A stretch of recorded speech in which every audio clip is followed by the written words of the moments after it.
بسم اللہ الرحمن الرحیم۔ السلام علیکم دوستو۔ حضور صلی اللہ علیہ وآلہ وسلم کا کھانے پینے کا ذوق بہت نفیس تھا۔ گوشت سے خاص رغبت تھی، زیادہ ترجیح دست، گردن اور پیٹھ کے گوشت کو دیتے تھے، نیز پہلو کی ہڈی پسند تھی۔ سرید گوشت کے شوربے میں روٹی کے ٹکڑے بھگو کر یہ مخصوص عربی کھانا تیار کیا جاتا تھا۔ نبی کریم صلی اللہ علیہ وسلم اس کھانے کو پسند فرماتے تھے۔ پسندیدہ چیزوں میں شہد، سرکہ، خربوزہ، ککڑی، لوکی، کھچڑی، مکھن وغیرہ جیسی اشیاء شامل تھیں۔ دودھ کے ساتھ کھجور بہترین مکمل غذا بنتی ہے، اس کا استعمال بھی اچھا لگتا اور مکھن لگا کے کھجور کھانا بھی ذوق میں شامل تھا۔ کھرچن تہ دیگی سے بھی انس تھا، ککڑی نمک لگا کر اور خربوزہ شکر لگا کر بھی کھاتے۔ مریضوں کی پرہیزی غذا کے طور پر ہریرا کو اچھا سمجھتے اور تجویز بھی فرماتے۔ میٹھا پکوان بھی مرغوب تھا، اکثر جو کے ستو بھی استعمال فرماتے تھے۔ ایک مرتبہ بادام کے ستو پیش کیے گئے تو یہ کہہ کر انکار کر دیا کہ یہ عمرہ یعنی امیروں کی غذا ہے۔ گھر میں شوربہ پکتا تو کہتے کہ ہمسائے کے لیے ذرا زیادہ بنایا جائے۔ پینے کی چیزوں میں نمبر 1 میٹھا پانی تھا اور یہ بطور خاص 2 روز کی مسافت سے منگوایا جاتا۔ دودھ، پانی ملا دودھ جسے کچی لسی بھی کہا جاتا ہے، اور شہد کا شربت بھی رغبت سے کھاتے تھے۔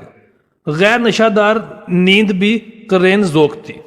افراد کا الگ الگ بیٹھ کر کھانا ناپسند تھا، اکٹھے ہو کر کھانے کی ترکین فرمائی۔ سونے چاندی کے برتنوں کو بالکل حرام فرما دیا تھا۔ کانچ، مٹی، تانبا اور لکڑی کے برتنوں کو استعمال میں لاتے رہے۔ دسترخوان پر ہاتھ دھونے کے بعد جوتا اتار کر بیٹھتے، سیدھے ہاتھ سے کھانا لیتے اور اپنے سامنے کی طرف سے لیتے، برتن کے وسط میں ہاتھ نہ ڈالتے۔ ٹیک لگا کر کھانا پینا بھی خلاف معمول تھا۔ 2 زانو یا اکڑوں بیٹھتے، ہر لقمہ لینے پر بسم اللہ پڑھتے۔ ناپسندیدہ کھانا بغیر عیب نکالے خاموشی سے چھوڑ دیتے۔ زیادہ گرم کھانا نہ کھاتے، کھانا ہمیشہ 3 انگلیوں سے لیتے اور ان کو لتھڑنے نہ دیتے۔ دعوت ضرور قبول فرماتے، اور اگر اتفاقاً کوئی دوسرا آدمی بات چیت کرتے ہوئے یا کسی اور سبب سے ساتھ ہوتا تو اسے لیتے جاتے، مگر صاحب خانہ سے اس کے لیے اجازت طلب کرتے۔ مہمان کو کھانا کھلاتے تو بار بار اصرار سے کہتے کہ اچھی طرح بے تکلفی سے کھائیے۔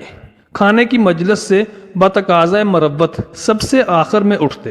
دوسرے لوگ اگر پہلے فارغ ہو جاتے تو ان کے ساتھ آپ صلی اللہ علیہ وآلہ وسلم بھی اٹھ جاتے۔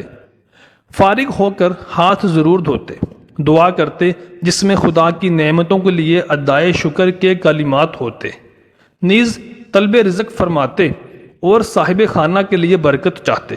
کھانے کی کوئی چیز آتی تو حاضر دوستوں کو بااسرار شریک کرتے اور غیر حاضر دوستوں کا حصہ رکھ دیتے۔ پانی گٹ گٹ کی آواز نکالے بغیر پیتے اور بالعموم 3 بار پیالہ منہ سے الگ کر کے سانس لیتے، اور ہر بار آغاز بسم اللہ اور اختتام الحمدللہ و اللہ شکر پر کرتے۔ عام طریقہ بیٹھ کر پانی پینے کا تھا۔ پینے کی چیز مجلس میں آتی تو بالعموم داہنی جانب سے دور چلاتے، اور جہاں ایک دور ختم ہوتا دوسرا وہیں سے شروع کرتے۔ بڑی عمر کے لوگوں کو ترجیح دیتے، مگر داہنے ہاتھ والوں کے مقرر استحقاق کی بنا پر ان سے اجازت لے کر ہی ترتیب توڑتے۔ کھانے پینے کی چیزوں میں پھونک مارنا یا ان کو سونگھنا ناپسند تھا۔ کھانے پینے کی چیزوں کو ڈھانکنے کا حکم دیا۔ کوئی نیا کھانا سامنے آتا تو کھانے سے پہلے اس کا نام معلوم فرماتے۔ زہر خورانی کے واقعہ کے بعد معمول ہو گیا تھا کہ اگر کوئی اجنبی شخص کھانا کھلاتا تو پہلے 1 آدھ لقمہ خود اسے کھلاتے۔ کبھی اکڑوں بیٹھتے، کبھی دونوں ہاتھ زانوں کے گرد ہلکا زن کر لیتے، کبھی ہاتھوں کی بجائے کپڑا، چادر وغیرہ لپیٹ لیتے۔ بیٹھے ہوئے ٹیک لگاتے تو بالعموم الٹے ہاتھ پر فکر یا سوچ کے وقت بیٹھے ہوئے زمین کو لکڑی سے کریدتے۔ سونے کے لیے سیدھی کڑبٹ سوتے اور دائیں ہاتھ کی ہتھیلی پر داہنا رخسار رکھ دیتے۔ کبھی چت بھی لیٹ جاتے اور پاؤں پر پاؤں بھی رکھ لیتے، مگر سطر کا اہتمام رکھتے۔ پیٹ کے بل اور اوندھا لیٹنا سخت ناپسند تھا اور اس سے منع فرماتے۔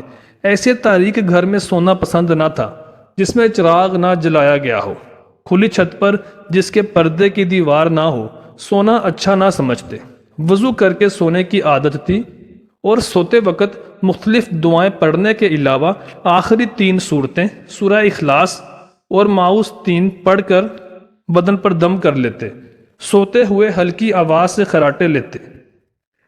رات میں قضائے حاجت کے لیے اٹھتے تو فارغ ہونے کے بعد ہاتھ منہ ضرور دھوتے۔